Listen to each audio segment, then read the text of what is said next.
আল্লাহ তাআলার জন্য সমস্ত প্রশংসা, যিনি আমাদেরকে জুমার নামাজ আদায়ের লক্ষ্যে আল্লাহর ঘর মসজিদে আসার তৌফিক দান করেছেন।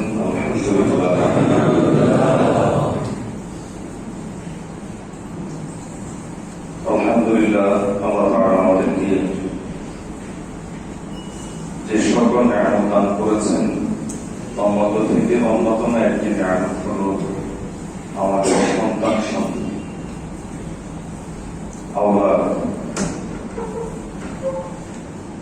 অনেকেই আল্লাহ থেকে বঞ্চিত। আল্লাহ কাউকে দিয়ে পরীক্ষা করেন, কাউকে না দিয়ে পরীক্ষা করেন। তবে সুসংবাদের বিষয় হলো এই মুমিনের জন্য উভয় স্তরতেই আল্লাহ তাআলা জান্নাত রয়েছে। নবী সাল্লাল্লাহু আলাইহি ওয়াসাল্লাম বলেন, নিয়ামত পেয়ে শুকর আদায় করো, বিনিময়ে জান্নাত। নিয়ামত না পেয়ে সবর করো, বিনিময়ে জান্নাত। আজামান বিল মুমিন, মুমিনের বিষয়টা খুবই বিস্ময়কর ব্যাপার ছিল। পেলেও জান্নাত, না পেলেও জান্নাত। যেন আমরা যাদেরকে সন্তান দেননি, অথবা ছেলে সন্তান দিয়েছেন, মেয়ের সন্তান দেননি, কাউকে আমরা মেয়ে সন্তান দান করেছেন, ছেলে সন্তান দান করেননি। আল্লাহ বলেন যে ইয়াহাবু লিমান ইয়াশাউ ইনাসা, আমি আল্লাহ যাকে চাই তাকে মেয়ে সন্তান দিই, এবং আমি আল্লাহ যাকে চাই তাকে আমি আল্লাহ ছেলে সন্তান দান করি। এটা আমারই দান, আমারই নিয়ামত। আমরা যারা সন্তানের অধিকারী, আমাদের একটা ভুল ধারণা আমরা করে রাখি, সেটা হলো সন্তান আমার। তেমন কিছু বস্তুবাদীয় চিন্তা আমরা লালন করি। সে বস্তুবাদীয় চিন্তাগুলোর মধ্যে থেকে অন্যতম একটা চিন্তা হলো এরকম যে আমার সন্তানের কি হবে, তার ফিউচার কি হবে, তার ভবিষ্যৎ কি হবে, এরকম একটা চিন্তা আমরা লালন করি। অথচ আমার ভবিষ্যৎই আমার কাছে নাই, তার ভবিষ্যৎ কিভাবে আমার কাছে থাকবে, এটা চিন্তার বিষয়, ভাবনার বিষয়। এটা বস্তুবাদীয় চিন্তা, এবং এই চিন্তাটাকে আমরা আরো একটু অগ্রসর করে নিয়ে যাই এভাবে, আমি মারা গেলে আমার সন্তানের কি। এই জন্য রাত দিন একাকার করে হালাল হারাম কোনো বাদ বিচার নেই, শুধু ইনকাম করতে থাকি। কার জন্য? আমার তো পেট একটাই। কেন? সন্তানের জন্য। সন্তানকে একটা কিছু করে যেতে হবে। এটা আসলে বস্তুবাদীয় চিন্তা। সঠিক চিন্তা হলো এই, যদি নিজের ব্যাপারে চিন্তা করেন তাহলে এভাবে চিন্তা করবেন, আমি মরার পরে আমার কি হবে। নবী সাল্লাল্লাহু আলাইহি ওয়াসাল্লাম বলেছেন, আল-কাইয়িসু মান দানা নাফসাহু ওয়া আমিলা লিমা বা'দাল মাউত। চালাক কোন ব্যক্তি নয় যে দুনিয়া কামিয়ে ফেলেছে, টাকা পয়সা গাড়ি বাড়ি করে ফেলেছে, সে চালাক নয়। চালাক তো হলো সে ব্যক্তি যে মৃত্যু পরবর্তী জীবনের জন্য প্রস্তুতি গ্রহণ করছে। নবীজির ভাষায় চালাক, চালাকের সংজ্ঞা, চালাকের পরিচয়। আর সন্তানের ব্যাপারে আপনি কি চিন্তা করবেন? সন্তানের ব্যাপারে আপনাকে চিন্তা করতে হবে যে আমার সন্তান মরার পরে তার কি। দুনিয়াতে আল্লাহ রাস্তা, আল্লাহর বন্ধুকে খাওয়াবেন, শত্রুকে খাওয়াবেন, সন্তানের রিজিক কোনোভাবে চলে যাবে। আপনি চাইলেও তাকে সুখী করতে পারবেন না, আর যদি আল্লাহ তাকে দুঃখী করতে চান, আর কেউ চাইলেও তাকে দুঃখী করতে পারবে না যদি আল্লাহ তাকে সুখ দিতে চান। এটাই তো আমাদের ঈমান, এটাই তো আমাদের আকীদা। আমরা ঈমানের মুফাসসালের মধ্যে একটা অংশ পড়ি, সেটা কি? তাকদীরের উপর বিশ্বাস। আল্লাহ যা দিয়েছেন সেটা যদি ভালো হয় আল্লাহর পক্ষ থেকে, খারাপ আল্লাহর পক্ষ থেকে। এটা আমার তাকদীরে লেখা ছিল, সেটা আল্লাহ আমাকে দান করেছেন। সুতরাং সন্তানকে আমি চাইলে সুখী করে দিতে পারবো, আবার কেউ চাইলে সন্তানকে মুসিবতে ফেলে দিতে পারবে। বরং সন্তানের রিজিক দাতা কিয়ামত পর্যন্ত আমার যত জেনারেশন আসবে সকল জেনারেশনের রিজিক দাতাকে একটা ছোট্ট ঘটনা মনে পড়ে গেল। হযরত মূসা আলাইহিস সালাম একবার আল্লাহকে বললেন, ও আল্লাহ, আপনি ফিরআউনকে এত রিজিক দেন কেন? বাদশাহী দিয়েছেন, রিজিক দিয়েছেন, কি সুখ শান্তিতে সে আছে, একটা কাজ করে কি রিজিক বন্ধ করে দেবে। যখন পেটে ভাত পড়বে না আর ঘাড়ে দুধ থাকবে না, দুধ এতে নেমে যাবে, রুটি রুজি বন্ধ, দুধ নেমে যাবে। আল্লাহ তাআলা মূসা আলাইহিস সালামকে উত্তর দিয়েছেন, মূসা, আমি আল্লাহ রাজ্জাক, আমি আল্লাহ রব, আমি আল্লাহর প্রতিপালনকারী, লালন পালনকারী। আমি আল্লাহ আমার দায়িত্ব ভুলিনি। ফিরআউনকে আমি গোলাম বানিয়েছি, সে গোলামি না করে তার দায়িত্ব ভুলতে পারে, আমি আল্লাহ তো আমার দায়িত্ব ভুলতে পারি না। এজন্য আমি ফিরআউনকে রিজিক দিয়ে যাচ্ছি, যেহেতু আল্লাহ রাজ্জাক। সুতরাং আমার সন্তানের চিন্তায় করতে হবে না যে আমি মারা গেলে সন্তানের কি হবে, বরং আপনার চিন্তা হওয়া উচিত, ইসলামী শিক্ষা দেয় যে আপনি সন্তানের ব্যাপারে এরকম চিন্তা করবেন যে সন্তান মারা গেলে থাকি। নবীদের ব্যাপারটা দেখেন না, আমরা মৃত্যুর আগে সন্তানদেরকে ওসিয়ত করতেন।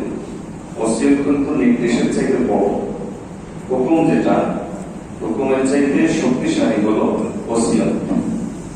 নসিহতের চাইতে, হুকুমের চাইতে শক্তিশালী ওসিয়ত। জীবনের শেষ কথা বলে যাওয়া, এর চাইতে শক্তিশালী বিষয়টা হতে পারে না।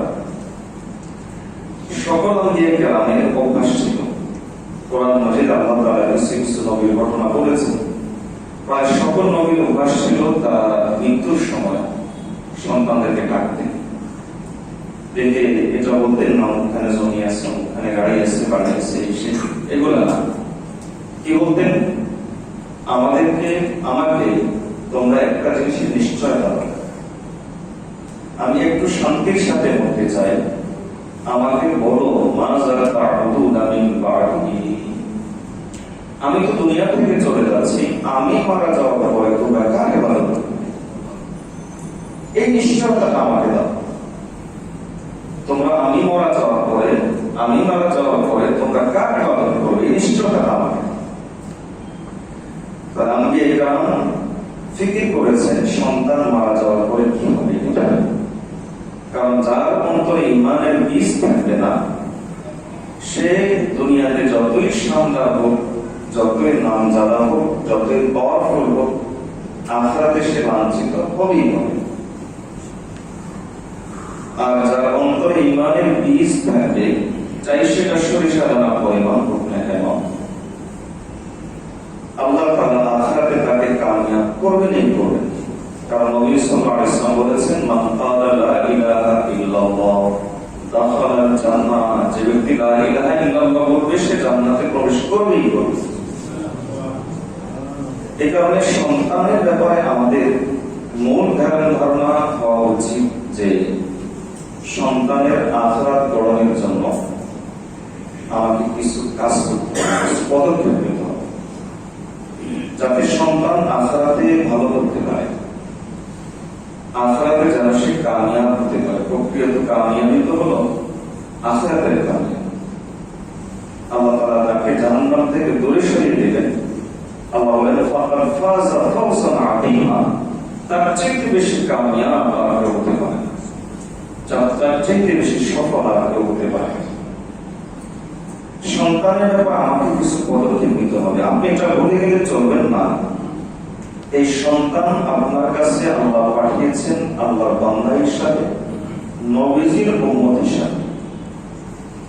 আপনি সন্তানের সাথে অসতর্ক আচরণ করে আল্লাহর বান্দার হক নষ্ট করছেন, নবীজির উম্মতের হক নষ্ট করছেন। কোন উম্মত? যেই উম্মতের জন্য নবীজি সাল্লাল্লাহু আলাইহি ওয়াসাল্লাম 24 ঘন্টা কেঁদেছেন। আল্লাহ তাআলা আয়াত নাযিল করেছেন, ফালাআল্লাকা বাকিউন নাফসাকা আলা আযারিহিম শেষ হয়ে যাবেন না বিবির পিছনে, এত কষ্ট কেন করেন? নবী সাল্লাল্লাহু আলাইহি ওয়াসাল্লামের উপর আয়াত নাযিল হয়েছে, ওয়ালা সাওফা ইউতিকা রাব্বুকা ফাতারদা, আমি আল্লাহ সন্তুষ্ট আপনাকে করে দিব, এমন ভাবে দিব যে আপনি সন্তুষ্ট হয়ে যাবেন। নবীজি আগা নাই মাথা নাই, কথা হচ্ছে এটা আল্লাহর সাথে নবীর সাথে। আল্লাহ বলছেন আমি আপনাকে সন্তুষ্ট করব, তো নবীজি উত্তর দিচ্ছেন, নবীজি উত্তর দিচ্ছেন আমি ততক্ষণ পর্যন্ত সন্তুষ্ট হব না যতক্ষণ পর্যন্ত আমার একজন উম্মত জান্নাত লাভ করবে। বলেন কোন নবীর উম্মত? এজন্য নবী সাল্লাল্লাহু আলাইহি ওয়াসাল্লাম প্রথমেই একটা কনসেপ্ট আমাদের মাথায় ঢুকিয়েছেন। বলেন যে শোনো ও বাবা, ও মা, শোনো, আমার উম্মত হিসাবে তোমার কাছে সন্তান যাবে, সে তোমার সন্তান, মূলত আমার উম্মত। আমি যদি 5 লাখ টাকা ব্যাংকে জমা রাখি, বলেন তো এই টাকার মালিক কি ব্যাংক? এই টাকার মালিক আমি। ব্যাংক কেবল আমার গ্রহীতা, মূল মালিক হলাম আমি। সন্তান কেবল আমার কাছে আমানত। এই আমানতের পরিচয় হলো শেষ নবীর উম্মত, আর এই আমানতের মালিক হলেন আল্লাহ। সুতরাং আপনি যদি এই আমানতের খেয়াল করেন, ইমাম গাসালি রাহমাতুল্লাহ লেখেন, একজন ব্যক্তি সারা জিন্দেগি হারাম ইনকাম করার কারণে অথবা অন্যান্য গুনাহ করার কারণে যে পরিমাণ শাস্তি পাবে, এর চাইতে বেশি শাস্তি পাবে যদি সে সন্তানকে সুশিক্ষিত না করে, যদি সে সন্তানকে আল্লাহর নাফরমান বানিয়ে দেয়, তবে সে এর চাইতে বেশি শাস্তি পাবে। একটু চিন্তা করে দেখুন, যে সন্তানের জন্য আপনি এত কষ্ট করলেন, রাত দিন একাকার মাথার ঘাম পায়ে ফেলে, যে সন্তানের কিছু হলে আপনার পরিবার ছেড়ে যায়, চোখ দিয়ে অঝরে অস্ত্র ঝরে, চোখ দিয়ে অঝরে অস্ত্র ঝরে, আপনি চোখের পানি ধরে রাখতে পারেন না, সামান্য থেকে সামান্য কিছু হলে আপনার কাছে গোটা দুনিয়াটা অন্ধকার হয়ে যায়। এমনকি সন্তানকে ঠিক রাখার জন্য, জীবিত রাখার জন্য মায়েরা তাদের রক্ত পান করেছে, এরকম একটা ঘটনা আমি কোথাও যেন পড়েছি, একটা পত্রিকা আর্টিকেলে পড়েছি। যখন চীনে সুনামি হয়েছিল, তখন ধ্বংসস্তূপের নিচে একজন মাতার সন্তান ছিল চাপানো। তো সন্তানটা ছিল শিশু, দুধের শিশু, দুজনে সেখানে চাপা পড়েছে। উদ্ধার কর্মীরা সকলকে উদ্ধার করেছে, কিন্তু তারা বাইরের সাথে যোগাযোগ করার মতো কোন ব্যবস্থা ছিল না, বিধা উদ্ধার করতে দেরি হয়েছে। বেশ কিছুদিন পর তাদের উদ্ধার করা হয়েছে এবং আশ্চর্যের ব্যাপার হলো দুইজনে জীবিত, তবে বেহুশ। হাসপাতালে নিয়ে যাওয়া হলো। যখন মহিলার হুঁশ আসলো, তখন সাংবাদিকরা বিস্মিত হয়ে জিজ্ঞেস করলো, ব্যাপার কি, তুমি এতদিন পর্যন্ত কিভাবে জীবিত ছিল? ছোট্ট শিশুটাও বা কিভাবে জীবিত ছিল? তখন সে শোনালো, যখন চারিদিক অন্ধকার হয়ে গেল, আমি এখান থেকে বের হওয়ার কোনো রাস্তা খুঁজে পাচ্ছিলাম না, তখন আমি চিন্তা করলাম যে আমি মারা যায় কিন্তু অসুবিধা না, আমার সন্তানটা বেঁচে যাবে। আমি প্রথমে তাকে বুকের দুধ দিলাম, বুকের দুধ একটা পর্যায়ে শেষ হয়ে গেল, তার কান্না থামে না। এরপর আমি তাকে আমার নিজের জিহ্বা চুষাতে লাগলাম। একটা পর্যায়ে আমার প্রচন্ড পিপাসা পেল এবং এরপর তার কান্না থামে না, আমার জিহ্বা ফেটে গেল। পিপাসার কারণে আমার জিহ্বা ফেটে গেছে। আমি দেখলাম যে এরপর সন্তানের কান্না থামে না, সে ক্ষুধায় চিৎকার করছে, কাঁদছে। আমি তখন কোনো দিশা না পেয়ে আমার দাঁত দিয়ে আমার আঙ্গুলের আঘাত ছিঁড়ে ফেললাম। এরপর যখন শিরশির করে সেখান থেকে রক্ত বের হওয়া শুরু হলো, আমি ওই আঙ্গুলটাকে আমার সন্তানের মধ্যে ঢুকিয়ে দিলাম। এরপরে কি হয়েছে আমার মনে নাই। এরপরে আমি এসে এখন দেখলাম যে আমি হাসপাতালে। আমি যেটা বলতে চেয়েছি, সন্তানের জন্য আমাদের, আমি এটা একটা মায়ের চিত্র বললাম, আসলে দুনিয়ার প্রতিটা মায়ের মনে অবস্থা। হ্যাঁ, কেউ প্রকাশ করে একরকম, কেউ প্রকাশ করে ভিন্ন, কিন্তু দুনিয়ার প্রতিটা মায়ের মমতা কেমন। কিন্তু নবী সাল্লাল্লাহু আলাইহি এরকম নবী সাল্লাল্লাহু আলাইহি ওয়াসাল্লাম সফরে যাচ্ছিলেন, এক মহিলা চুলার মধ্যে রুটি পাকাচ্ছিল। নবী সাল্লাল্লাহু আলাইহি ওয়াসাল্লাম সাহাবায়ে কেরাম দূর থেকে দেখতে পাচ্ছিলেন। ওই মহিলার একটা ছোট্ট শিশু ছিল, ওর বারবার চুলার কাছে চলে যাচ্ছে। তখন মহিলা বারবার তাকে সেখান থেকে নিয়ে আসছে। একবারই চুলার কাছে যাওয়ার উপক্রম হলো। ওই মহিলা তাকে এমন ভাবে সেখান থেকে ছোঁমরে নিয়ে আসলো, ঝাঁপিয়ে নিয়ে আসলো যে অল্পের জন্য সেও আগুনে পড়ে যেত। সাহাবায়ে কেরাম এটা দেখে আশ্চর্য হলেন। এরকম আরেকটা ঘটনা আছে, রাস্তার পাশে ছিল, ওই মহিলা এমন ভাবে ঝাঁপ দিয়েছে যে সেই অল্পক্ষণের জন্য ওই বুকের নিচে অথবা দুরন্ত যে ঘোড়া চলছে তার নিচে পড়ে যেত।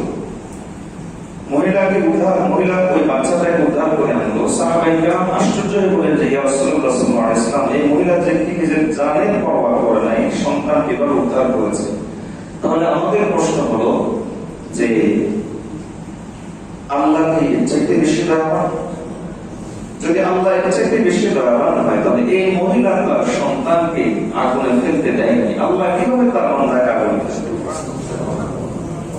নবী সাল্লাল্লাহু আলাইহি ওয়াসাল্লাম উত্তর দিলেন যে শোনো, আল্লাহ এর চাইতে বেশি দয়াবান, তবে আল্লাহ তার বান্দার জন্য দয়াবান, তোমাকে তো তার বান্দা হতে হবে।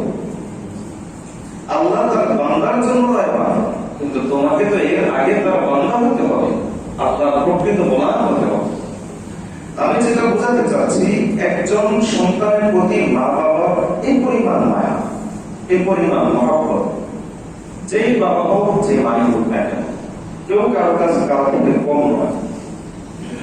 সেই সন্তান আমরা যদি হাতে ধরে তাকে জাহান্নামে ফেলে দিই, কিয়ামতের দিন সবচেয়ে দুঃখজনক ব্যাপার হবে কি জানেন? এই সন্তান আল্লাহর কাছে মামলা দায়ের করবে। আল্লাহকে বলবো, আল্লাহ আপনি আমাকে জাহান্নামে দিয়েছেন, আমি ওনার স্বামী না। আপনি তো আপনার বান্দা হিসাবে আমার একটা পরিচয় দিয়ে আমার শেষ নবী উম্মত, এই পরিচয় দিয়ে আপনার অমুক বান্দার পরিবারে পাঠিয়েছিলেন।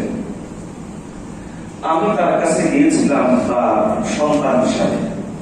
আপনার নবী সাল্লাল্লাহু আলাইহি ওয়াসাল্লাম শুনিয়ে দিয়েছেন, আলা কুল্লুকুম মাসউলুন ওয়া কুল্লুকুম মাসউলুন আন রাইয়াতিহি।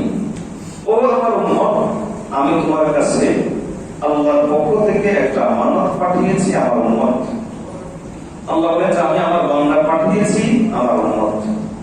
তোমাকে বলে দিচ্ছি, তুমি এখন মাসউল, আমার এই উম্মতের ব্যাপারে তুমি দায়িত্বশীল। খবরদার, তোমার অসতর্ক আচরণের কারণে আমার এই উম্মত যেন জাহান্নামে না। যদি এমনটি হয়, তাহলে তোমার সন্তানও কাল কিয়ামতের ময়দানে মামলা দায়ের করবে, আর আমি নবীও মামলা দায়ের করব। আমি নবীও তোমার বিরুদ্ধে মামলা দায়ের করব। আমি বলবো, আল্লাহ আপনার এই বান্দা আমার উম্মত, তার কাছে আমি কোরআন রেখে এসেছিলাম, সে নিজেও কোরআন শিখে নাই, তার পরিবারকেও কোরআন শিখায় নাই, সন্তানকেও কোরআন শিখায় নাই। ও আল্লাহ, আমার এই উম্মত কোরআন ছেড়ে দিয়েছে, আমি আজকে আপনার কাছে বিচার দিই। চিন্তা করেন সেই মুহূর্তের পরিস্থিতিটা কেমন হবে, একটু চিন্তা করেন। আমি কিন্তু গল্প শোনাচ্ছি না, এমনটি নয় যে গল্প শোনাচ্ছি অথবা কোনো কাল্পনিক কাহিনী শোনাচ্ছি, আপনার চোখ বন্ধ হয়ে যাওয়ার পরে ঘটনাগুলো ঘটবে। এবং সন্তান বলবো, আল্লাহ আপনি আমার মা বাবাকে আমার পায়ে নিয়ে, আমি তার ওই চেহারার পথ বিষ্ট করতে চাই। আমাকে তো বিসিএস ক্যাডার বানিয়েছে, ইউনিভার্সিটিতে পড়িয়েছে, আমাকে দেশের সেরা প্রতিষ্ঠান বুয়েটে পাস করিয়েছে, আমাকে তো ডাক্তার বানিয়েছে, আমাকে তো ইঞ্জিনিয়ার বানিয়েছে, আমাকে তো সে বড় অফিসার বানিয়েছে, ব্যবসায়ী বানিয়েছে, রাজনীতিবিদ বানিয়েছে। আমাকে তো আপনার গোলাম বানাতে পারে নাই, আপনার হাবিবের উম্মত বানাতে পারে নাই। সে দুনিয়াতে অহংকার করে বলেছিল, আমার ছেলে অমুক, আমার ছেলে এই করে, আমার ছেলে সেই করে। দুনিয়াতে যে সে তার চেহারাটাকে আমাকে দিয়ে এভাবে উজ্জ্বল করেছে, আর দিনও আমাকে জাহান্নামে পাঠিয়েছে। আজকে আমি সেই তার চেহারাটা পদবিষ্ট করতে চাই, কারণ এমন আমার সবচেয়ে বড় সত্য। চিন্তা করে দেখেন তখন আপনার অবস্থাটা কেমন হবে। এজন্য সন্তান প্রতিপালনের ব্যাপারে আমাদেরকে খুবই সতর্ক থাকতে হবে।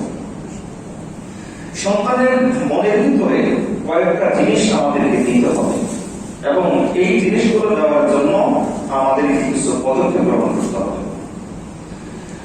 আমাদের একটা আগাগোড়া চিন্তা হবে এরকম যে যে কোনো অবস্থায় আমি আমার সন্তানের অন্তরের ভিতরে ঈমানের বীজ বপন করব। এটা হলো আমাদের চিন্তা। নবী সাল্লাল্লাহু আলাইহি ওয়াসাল্লাম এমনকি এই চিন্তার বাস্তবায়নের জন্য বলেন যে ইফতাহু আলা সিবিয়ানিকুম আওয়ালা কালিমাতিন লা ইলাহা ইল্লাল্লাহ। সন্তান যখন কথা বলা শুরু করে, কথা বলা শুরু করার সময় তুমি তার প্রথম কথাটা যেটা তার মুখ দিয়ে বের করার চেষ্টা করবে সেটা হলো লা ইলাহা ইল্লাল্লাহ। চিন্তা করে দেখেন, আমার প্রথম কথাটা বের করার চেষ্টা করি কি আব্বু, আম্মু, দাদা, দাদি, দাদু অথবা ভাই, হ্যালো, এগুলো আমরা চিন্তা করি। কিন্তু নবী সাল্লাল্লাহু আলাইহি ওয়াসাল্লাম আমাদেরকে দিক নির্দেশনা দিচ্ছেন, উম্মত যে আমার তোমার কাছে আছে আমার উম্মত হিসাবে, তার প্রথম কথাটা তার মুখ থেকে বের করাবে লা ইলাহা ইল্লাল্লাহ। এবার চিন্তা করেন, আপনি আপনার সন্তানের সামনে কি পরিমাণ লা ইলাহা ইল্লাল্লাহ উচ্চারণ করলে তার মুখ থেকে লা ইলাহা ইল্লাল্লাহ বের হবে? কি পরিমাণ তাকে আপনি লা ইলাহা ইল্লাল্লাহ তার কানে দিলে সে লা ইলাহা ইল্লাল্লাহটা বলতে পারবে। একটা তোতা পাখিকে যদি আপনি লা ইলাহা ইল্লাল্লাহ শেখান, একদিন কি পারবেন? এই সন্তান তো হলো নিষ্পাপ শিশু, তোতা পাখির মতো, এখন সে পাখি। আপনি তাকে কি পরিমাণ লা ইলাহা ইল্লাল্লাহ বললে সে লা ইলাহা ইল্লাল্লাহ বলতে পারবে? আমরা পরিচয় দিই।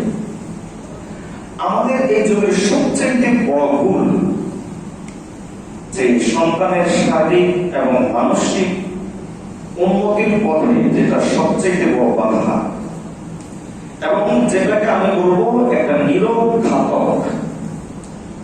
আপনার 3 বছরের শিশু, 4 বছরের শিশু, 5 বছরের শিশু, এই শিশুটার হাতে 1 বোতল মদ দেওয়া অথবা কয়েক গ্রাম কোকেন তুলে দেওয়া, এটা যে পরিমাণ মারাত্মক, এর চাইতে 1 গুণে নয়, কয়েক শত গুণে। আমার কথা নয়, এখন তো আমরা ইসলাম মানতে কষ্ট হয় ডাক্তারদের কথা, ডাক্তারদের কথা, বিশেষজ্ঞদের কথা, যে এই সন্তানের হাতে একটা স্মার্টফোন তুলে দেওয়া এর চাইতে ভয়াবহ মারাত্মক। আপনি চিন্তা করছেন সে বেশি খাবে, আপনার চিন্তা হলো খানা খাচ্ছে না, যদি তাকে একটা গেমস চালিয়ে দেই তাহলে সে একটু বেশি খাবে। কিন্তু এর দ্বারা হচ্ছে কি? আচ্ছা, একটা রোবটের পেটের ভিতরে যদি আপনি অনেকগুলো খাদ্য ঢুকিয়ে দেন, হ্যাঁ, পার্থক্য হলো এতটুকু যে রোবটের পেট থেকে এটা বের হওয়ার আমরা ব্যবস্থা নাই, আর আল্লাহ তাআলা এটা বের হওয়ার রাস্তা করে দিয়েছেন। একটা রোবটের পেটের ভিতরে যদি আপনি অনেকগুলো খাদ্য ঢুকিয়ে দেন, তাহলে বলেন তো এই রোবটের কি উপকার হবে? এই সন্তান যখন এভাবে খায়, মোবাইল হাতে নিয়ে বেশি খায়, মোবাইল হাতে নিয়ে একটু সে বেশি, আপনি তো খুশি হচ্ছেন, মায়েরা খুব খুশি এবং অহংকার করে বলে যে আমার সন্তান বয়স 3 বছর হলে কি হবে, মোবাইলে সব বুঝে, একেবারে মোবাইলের অ্যাপস ডাউনলোড করতে পারে, এই করতে পারে, সে করতে পারে। আমিও বোন এত বুঝি না, আমার সন্তান যে পরিমাণ বুঝে। এই যে এই অহংকারটা, আপনি একটু চিন্তা করলেন না যে এই স্মার্টফোনের মাধ্যমে তাকে আপনি কোথায় নিয়ে যাচ্ছেন? একদিকে তার শারীরিক উন্নতি, আরেকদিকে তার মানসিক উন্নতির পথে এই মোবাইল ফোনটা সবচেয়ে বড় বাধা। মাওলানা তারিক জামিল ইসলাম আদাম বারাকাতুহু, ওনার একটা বয়ান আমি একবার শুনছিলাম, উনি বলছিলেন যে একটা ছেলে, প্রাইমারি লেভেলের ছেলে, প্রশ্ন এসেছিল প্রশ্নপত্রের ভিতরে যে তুমি কি হতে চাও? সে উত্তর দিল আমি স্মার্টফোন হতে চাই। এখন ওই ছেলের টিচার কিন্তু তার বাবা, একই স্কুলে স্বামী স্ত্রী 2 জন পড়ায় এবং ওই ছেলে ওই স্কুলে পড়ে। ছেলের খাতা দেখছিল তার বাবা। কারণ কি? কেন তুমি স্মার্টফোন হতে চাও? এবার সে লিখলো, আমি যখন বাসায় যাই তখন বাবাকে দেখি স্মার্টফোন নিয়ে পড়ে থাকে। বাবাকে যখন কোনো কিছু বলি, বাবা বলে আম্মুর কাছে যাও। আম্মুর কাছে গিয়ে দেখি আম্মু স্মার্টফোন নিয়ে পড়ে থাকে। আম্মুর কাছে কিছু বললে আম্মু বলে বাবার কাছে যাও। আমি দেখলাম আমার আব্বু আমার আম্মু আমার চেয়ে বেশি আদর করে স্মার্টফোন। দেখেন, শিশুরা কিন্তু বুঝে শুনে দেখে নাই, তার মনে যেটা এসেছে সে সেটাই বলে দিয়েছে। সে বললো আমার আব্বু আমার আম্মু বেশি আদর করে স্মার্টফোন, এজন্য আমি স্মার্টফোন হতে চাই। অথচ আমাদের গবেষণা নয়, যারা স্মার্টফোন তৈরি করেছে তাদের গবেষণা। বিল গেটস সে তো পরামর্শ দেয় যে 18 বছরের নিচে কোনো বাচ্চাকে স্মার্টফোন তার হাতে না দেওয়া, এবং সে নিজেও কিন্তু স্মার্টফোন প্রয়োজন ছাড়া ব্যবহার করে না। এবং ইহুদিরা জানেন, ইহুদিরা কোন ফোন ব্যবহার করে? ইহুদিরা কিন্তু স্মার্টফোন ব্যবহার করে। ইহুদিদের অধিকাংশ হলো ওই যে 1971 সালে সেই ফোনগুলো ব্যবহার করে, বাটন মোবাইল গুলো তারা ব্যবহার করে। স্মার্টফোন একটা বাচ্চার জন্য কতটা ক্ষতিকর, সে ধীরে ধীরে অ্যাডিক্টেড হয়ে যাচ্ছে। আপনি দেখবেন তার হাতে স্মার্টফোনটা দিয়ে 2 মিনিট পর যদি তার কাছ থেকে নিতে চান, সে আপনার দিকে তাকাবে না, ওই স্মার্টফোনটার দিকে তাকিয়ে থাকে। এবং ওই মোবাইলটার দিকে তার মনোযোগটা এই পরিমাণ যে আপনি তাকে কি বলছেন সে সেটা শুনছে না, সে ওটাই যেভাবে পারছে সেভাবে কাজ করে যাচ্ছে। এরপর যদি আপনি তার কাছ থেকে নিয়ে নেন, সে আপনার সাথে নেতিবাচক আচরণ দেখাবে। আমি কিন্তু গর্ব বলছি না, আমাদের পরিবারের প্রতিটা পরিবারের এই চিত্রটা আমি আপনাদের সামনে তুলে ধরছি, যেটা আপনারা প্রতিনিয়ত দেখতে পাচ্ছেন, সেটা আমি ভাষায় প্রকাশ করছি। তো ওই ছেলেটা কিন্তু সে আপনাকে এই ফোনটা দিবে না, বরং সে নেতিবাচক আচরণ দেখাবে, রাগ দেখাবে। এই যে রাগ দেখাচ্ছে, সেটা মেনে নিতে পারছে না, এটাই আপনি তার অন্তরে ধীরে ধীরে আপনার নাফরমানদারি করছেন। এই সন্তানে আপনার মুখের উপর কথা বলবে, এই সন্তানে আপনার চোখে চোখ রেখে কথা বলবে, এই সন্তানে বড় হলে তখন বলবে বাবা কিচ্ছু বুঝে না। এই সন্তানে মাকে বৃদ্ধাশ্রমে পাঠান। আরো বিষয় হলো, ভয়ঙ্কর বিষয় হলো এই যে তার একদিকে শারীরিক ক্ষতি হচ্ছে। কারণ গবেষণা বলে যে মোবাইল ফোন 3 ঘন্টার বেশি ব্যবহার যদি সন্তানেরা করে, বাচ্চারা করে, তাহলে তাদের টিউমার হয়, তাদের ক্যান্সার হয়। আর চোখের জ্যোতিটা এমনিতেই কমে যায়, সেটা 3 ঘন্টা লাগে না, এমনিতেই তাদের চোখের জ্যোতি কমতে থাকে। মানসিক প্রবৃত্তি এবং মানসিক তাদের উন্নতি তাদের হয় না, এবং সামাজিক আচার ব্যবহার সে জানে না। কারণ তার সারা জগৎ কিন্তু মোবাইল ফোনকে কেন্দ্র করে। সে কখনো রিয়েলিটির মধ্যে প্রবেশ করে না। এরপর যখন সে প্রবেশ করলে তখন কার সাথে কেমন কথা বলতে হবে, তার কার সাথে কেমন আচরণ করতে হবে, এটা তো সে জানে না, বুঝে না। এজন্য যত ধরনের সামাজিক অপরাধ হয় এগুলোর কারণে। এবং আপনি চিন্তা করে দেখেন, যদি একজন মানুষকে দীর্ঘদিন পর্যন্ত কিছু জন্তুর সাথে রাখে, তার আচরণ কিন্তু জন্তুর মতো হয়ে যায়, জানোয়ারের মতো হয়ে যায়। এখন এর সারা জগৎটাই হলো এই মোবাইলকে কেন্দ্র করে, তার চিন্তা চেতনা সবকিছু এই মোবাইলকে কেন্দ্র করে। কাজেই সে কখনো বাস্তবতা চিন্তা করতে পারবে না, বরং মোবাইলে সে দেখে গেমসের ভিতরে একজন কয়েকজনকে মেরে ফেলে, তখন সে এটাকেই নিজের জীবনের জন্য একটা অ্যাডভেঞ্চার মনে করবে, এবং সে এরকমই তার জীবনটাকে সে গঠন করতে চাইবে। মোবাইলে সে দেখে যে গান বাদ্য ইত্যাদি, তখন সে মনে করবে যে এটাই হলো জীবন। মোবাইলে সে দেখে বিভিন্ন জিনিস, তখন সে মনে করবে এটাই হলো জীবন। এবং ভুল ইনফরমেশন, ভুল সংবাদ ইত্যাদি পাচ্ছি, এইগুলো দেখে দেখে সে বড় হচ্ছে। আপনি কি মনে করেন সে এভাবে বড় হচ্ছে এবং সে ভবিষ্যতে আমি তার কাছ থেকে আব্দুল কাদের জিলানীর মতো আচরণ পাবো? আপনি কি এটা ভাবেন? যদি এটা ভাবেন, তাহলে ওই যে আমাদের গ্রামের ভাষায় একটা কথা আছে, তেঁতুল গাছে আম আশা করা। তেঁতুল গাছে যেমন আম ফল আশা করা যায় না, আমি আবারও বলছি সকল অভিভাবক কান খুলে শোনেন, আপনি আপনার সন্তানের হাতে, চাই সেটা নাতের নামে হোক, চাই সেটা কেরাতের নামে হোক, চাই সেটা ইসলামিক নামে হোক, ওই যে মৌলবী কা শয়তান, মৌলবী বলতে হয়, মৌলভী সাহেবের শয়তান মৌলভী সাহেব হয়, যেই নামই হোক না কেন, আপনি আপনার সন্তানের হাতে মোবাইল ফোন তুলে দেওয়ার অর্থ তার হাতে একটা নিয়ম ঘাতক তুলে দেওয়া, তার কাছে তার হাতে এক বোতল মদ তুলে দেওয়া, তার হাতে কয়েক গ্রাম কোকেন তুলে দেওয়া। এই নিরক্ষক আপনার সন্তানের পার্সোনালিটি নষ্ট করবে, ঈমান নষ্ট করবে, ইসলাম নষ্ট করবে, আপনার সন্তানের শারীরিক মানসিক উন্নতি সব কিছু মানুষের নষ্ট হয়ে ছাড়বে।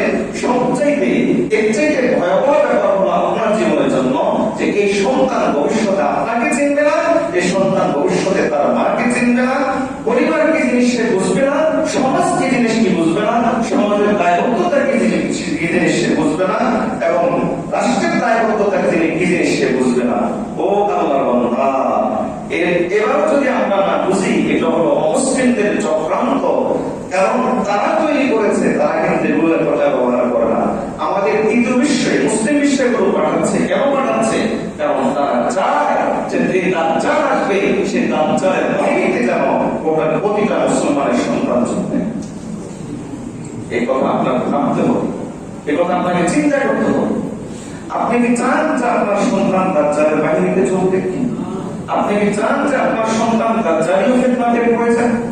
এখন এই দাজ্জালীয় ফিতনা চলছে, আপনি নিজেই যদি অ্যাডিক্টেড হন, অ্যাডিকশন যদি আপনার মধ্যেই থাকে, আপনি আপনার সন্তানকে কিভাবে ঠিক করবেন? এজন্য আগে নিজেকে নিয়ন্ত্রণ করতে হবে।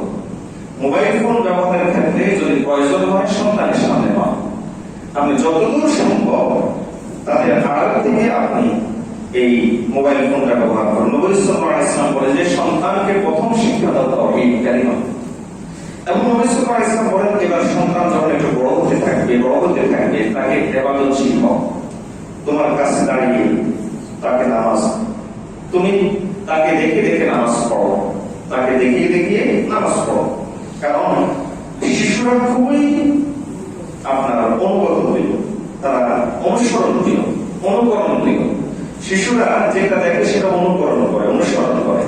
আপনি যদি তার সঙ্গে দাঁড়িয়ে নামাজ পড়েন, তার সঙ্গে যদি ইবাদত করেন, তাহলে তার অন্তঃকরণে, তার মনের অশান্তি এটা ঢুকে যাবে। ডাক্তাররা তো বলে মাত্র 2-3 মাস থেকে শিশুদের মানসিক বিকাশটা শুরু হয় এবং সে বিভিন্ন জিনিস থেকে বিভিন্ন জিনিস গ্রহণ করতে থাকে, বিভিন্ন শিক্ষা গ্রহণ করতে থাকে। নবী সাল্লাল্লাহু আলাইহি ওয়াসাল্লাম বলেছে একজন বাবা, একজন মা তার সন্তানকে একান্ত করে পায় কত বছর পর্যন্ত? 7 বছর পর্যন্ত। 7 বছর পর আর একান্ত করে পায় না, তখন তার সাথে যুক্ত হয় তার শিক্ষক, তার শিক্ষিকা, তার প্রতিষ্ঠান, অন্যরা যুক্ত হয়ে যায়। এজন্য নবী সাল্লাল্লাহু আলাইহি ওয়াসাল্লাম বলেন যে এই 7 বছর সময় তোমাকে দিলাম, একটা ডিউরেশন নবী ঠিক করে দিয়েছে। এই 7 বছর, এই 7 বছর সময় তোমাকে দিলাম, এই 7 বছরের ভিতরে আমার এই উম্মতকে তুমি নামাজি বানিয়ে দিবা। আমি তোমাকে নির্দেশ দিচ্ছি মুরু আওলাদাকুম বিসসালাতি ওয়া হুম আবনাউ সাব'i সিনিন। আমি তোমাকে নির্দেশ দিচ্ছি 7 বছর পর্যন্ত তাকে তুমি নামাজি বানাবা। 7 বছর পরে এরপর শিশু সুলভ আচরণের কারণে খেলাধুলায় মত্ত হয়ে সে নামাজ পড়তে চাইবে না, তখন তুমি তাকে নামাজের কথা বলবা, আব্বু আসো নামাজ পড়ি। আর 7 বছর আগে তুমি তার মানসিক বিকাশ ঘটাবা, তুমি তার মানসিকতা এভাবে তৈরি করবা যাতে সে নামাজ পড়ে। 7 বছর পর থেকে তাকে নির্দেশ দেওয়া শুরু করবা, ছোট ছোট করে, শাসন নয়, আদরের ভাষায় তাকে নির্দেশ দেওয়া শুরু করবা। এরপর শিশু সুলভ আচরণের কারণে খেলাধুলা ইত্যাদিতে মত্ত হয়ে তখন সে করবেটা কি? নামাজ সে ফাঁকি দেওয়ার চেষ্টা করবে। তখন তুমি 7 বছর থেকে তোমাকে 5 বছর আরো সময় দিলাম, এই নির্দেশ, আদরের নির্দেশ এবং মায়াসুলভ নির্দেশ দিয়ে তুমি তাকে নামাজি বানাতে থাকবা। আর এই 12 বছর, 7 থেকে আরো 5 বছর সময় তোমাকে দিলাম, এটার ভিতরে তুমি এই কাজটা করবা। 12 বছরে যখন সে উপনীত হবে তখন সে তারুণ্যে সে বসবে, কিছুটা বালেগ হওয়ার কিছুটা আলামত তার মধ্যে তখন চলে আসবে এবং বিভিন্ন সে অ্যাডাল্ট কন্টেন্ট সেগুলো বুঝবে। তখন এর কারণে সে নামাজের প্রতি মনোযোগ হারিয়ে ফেলতে পারে। এর কারণে 12 বছর বয়স থেকে তুমি তাকে কিছু শাসন করবা যাতে সে নামাজি হয়।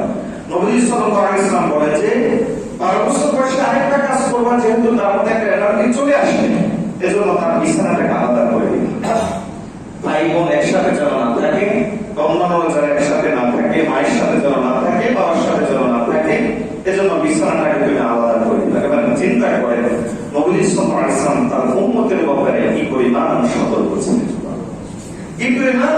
আলাইহিস সালাম উম্মতের ব্যাপারে নিজে সতর্ক ছিলেন আর আমাদেরকে সতর্কতা তিনি আমাদেরকেও সতর্ক করে দিয়েছেন।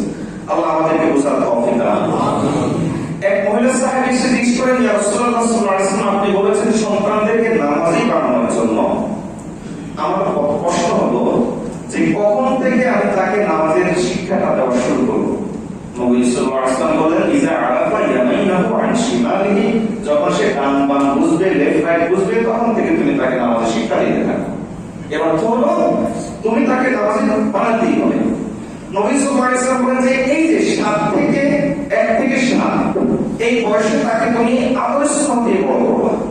এই বয়সে তাকে শাসন কম, আদর নয় মমতা বেশি। নবী সাল্লাল্লাহু আলাইহি ওয়াসাল্লামের জন্য এই বয়সের বাচ্চাদেরকে আদর করতেন, চুমু দিতেন, কাঁধে নিতেন, নামাজের মধ্যে গেলে তাও গায়ে উঠে বসতেন। এরকম বহু ঘটনা নবী সাল্লাল্লাহু আলাইহি ওয়াসাল্লাম আছে। একবার হাসান হোসেন রাদিয়াল্লাহু আনহু নবীজি চুমা দিলেন। আপনাদের হাফিজ রাদিয়াল্লাহু আনহু বলেন, ইয়া রাসূলুল্লাহ সাল্লাল্লাহু আলাইহি ওয়াসাল্লাম, আমার 10টা ছেলে মেয়ে একটাকে কোনো সময় চুমা দেয় নাই, আপনি দেখি বাচ্চাদেরকে চুমু দিচ্ছেন। নবী সাল্লাল্লাহু আলাইহি ওয়াসাল্লাম বলেন, লা ইয়ারহামুল্লাহ ইয়ারহাম, যে দয়া করে না সে দয়াও পায় না, আল্লাহ দয়া করে না। আরে বাচ্চাদেরকে আদর করবা। এই বয়সে আদর দিয়ে তাকে আপনি আপনার এমন আপন করে নেবেন, কলেজের ভিতরে এমন ঢুকিয়ে দিবেন, 70 বছর বয়স যেন সে আপনার কথা বলবে না, আপনার কথা যেন সে 70 বছর বয়সে 7 বছরকে আপনি 70 বছর বানিয়ে দিবেন। এমন আদর দিবেন, এমন মায়া দিবেন, এবং তাকে মায়া মহব্বত দিয়ে তার ভিতরে ঈমান, ইসলাম, নামাজ ইত্যাদি এমন ভাবে তার ভিতরে ঢুকাবেন, 70 বছর বয়সে যেন সে আপনার কথা মনে করে চোখের পানি ফেলে দেয়। আমি একটা জিনিস লক্ষ্য করেছি, বাবা মায়ের কথা শুনলে যারা বয়স্ক আছেন তারা চোখের পানি এখন ফেলে, কিন্তু এই যুগের ছেলেরা 2 দিন পরে এসে আব্বু মারা গেছে, এর চাইতে আর বেশি কিছু করতে পারে না, হুজুর আম্মু মারা গেছে, এর চাইতে বেশি কিছু আর করতে না। এর কারণ কি? এর কারণ হয়েছে ওভাবে তাকে গড়ে তোলা হয় না। আল্লাহ আমাদেরকে বোঝার তৌফিক দান করুন। নবী সাল্লাল্লাহু আলাইহি ওয়াসাল্লাম মাত্র 7 বছর বয়সে আব্বাস রাদিয়াল্লাহু তাআলাকে ঈমান শিক্ষা দিয়েছেন। আব্বাস রাদিয়াল্লাহু তাআলাকে বলেন, এই বাচ্চা এদিকে আসো, ছোট বাচ্চা তুমি এদিকে আসো, শোনো আমি তোমাকে নির্দেশ দিচ্ছি, সবসময় তুমি আল্লাহর কথা স্মরণ করবে, প্রতিটা মুহূর্তে তুমি আল্লাহকে পাবে। এবং তুমি যে কাজটা করবে সেই কাজটা হলো এই, আমি তোমাকে বলছি তুমি আল্লাহকে সবসময় স্মরণ করবে, আল্লাহ তাআলা তোমাকে বিপদ আপদে হেফাজত করবে। দেখেন 7 বছরের বাচ্চাকে শিখাচ্ছে। 7 বছরের বাচ্চাকে যদি এই কনফিডেন্সটা শিক্ষা দিয়ে দেওয়া হয়, বলেন তো এই বাচ্চা যত বড় বিপদে পড়ুক, যত বড় সে সমস্যায় পড়ুক বাস্তব জীবনে, সেটার মোকাবিলা করতে সক্ষম হবে আল্লাহ পছন্দ করে বলছে। কিন্তু 7 বছর বয়সে তাকে শিখাচ্ছে আমি কল্পনা, তাকে শিখাচ্ছে ধোঁকা, তাহলে সে এই জিনিসগুলো সে কিভাবে পাবে? নবী সাল্লাল্লাহু আলাইহি ওয়াসাল্লাম বলেন যে শোনো, তোমাকে আমি বলছি ওটা চাকরি যদি একসাথে হয়ে যায় তোমার ক্ষতি করতে, আর আল্লাহ যদি ক্ষতি করতে না চান তুমি কেউ তোমার ক্ষতি করতে পারবে না। তবে এই 7 বছর বয়সে বাচ্চার মানসিকতায় যদি এমন ঈমান ঢুকে যায়, দুনিয়ার কোন জিনিস তার সামনে দাঁড়াতে পারবে? এজন্যই তো সাহাবায়ে কেরাম রাদিয়াল্লাহু আজমাইন তাদের সামনে গোটা দুনিয়া পদার্পণ করতে বাধ্য হয়েছিল। আল্লাহ আমাদেরকে এমন কনফিডেন্স ওয়ালা বাচ্চা তৈরি করার তৌফিক দান করুন। নবী সাল্লাল্লাহু আলাইহি ওয়াসাল্লাম হযরত আবু সাঈদ খুদরি রাদিয়াল্লাহু তাআলাকে বলেন, আবু সাঈদ শোনো, তুমি বাচ্চাদেরকে শিখাবা রাস্তা হক। কি শিখাবা? রাস্তা হক। কি রাস্তা হক শিখাবা? নবী সাল্লাল্লাহু আলাইহি ওয়াসাল্লাম বলেন রাস্তা হক কাকে শিখাবা? 1 নম্বর, তাকে বলবা যে রাস্তায় চলাচলের সময় সে যেন তার দৃষ্টিকে অবনত রাখে। এবং 2 নম্বর, ওয়াকুফুল আদা, সে রাস্তায় চলতে গিয়ে কষ্টদায়ক বস্তু পেলে যেন সে সরিয়ে ফেলে, তাকে শিখাবা এটা। আর কি শিখাবা?